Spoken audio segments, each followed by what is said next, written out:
Before I left the Washington Post about 2 months ago, I spent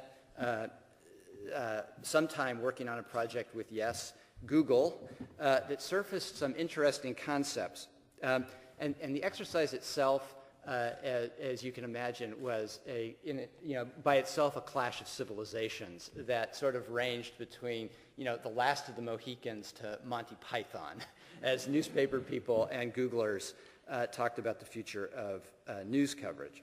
But there was a lot of real richness in that conversation, and I think actually it's long overdue for journalists and computer scientists to really try to have some sort of mind meld about journalism content.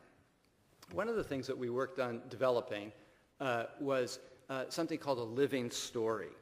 And in journalism terms, this would be a story that would acknowledge the incredible changes in what the news cycle has become, an on-demand system where people access largely their screens to find out what's happening. And they want news stories to be continuously updated, not just in response to the evolution of events, but in response to their own reading experiences. In other words, they want you to capture for them what's new and what's deep simultaneously, but for them individually.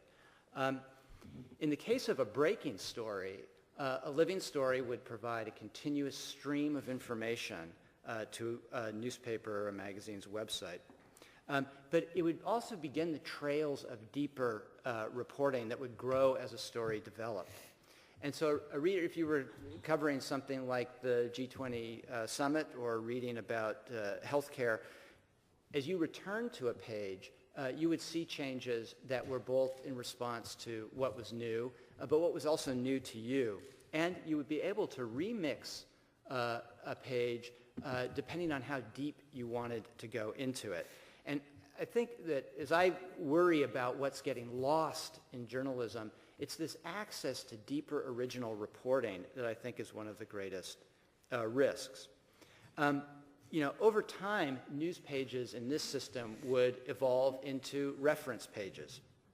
And I think there's for journalists in particular, there's an interesting question about what the lifespan of a story is. If I think of an investigation like the one the Washington Post did into the treatment of patients at Walter Reed Hospital, that was handled like a traditional newspaper investigation, meaning people spent months accumulating the reporting, doing the writing. They were told as narrative stories.